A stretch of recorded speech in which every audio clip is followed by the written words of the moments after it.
سعودی عرب میں اذان اور تلاوت حسن قرات کے مقابلے جاری ہیں، جن میں پہلی مرتبہ پاکستانی شہری نے اذان کے مقابلے میں شرکت کی اور اپنی منفرد آواز سے ججز کو بے حد متاثر کیا۔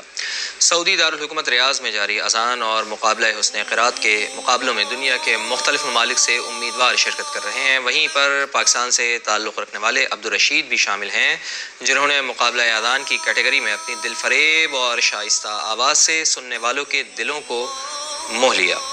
ججز صاحبان نے بھی اسے خوب پسند کیا۔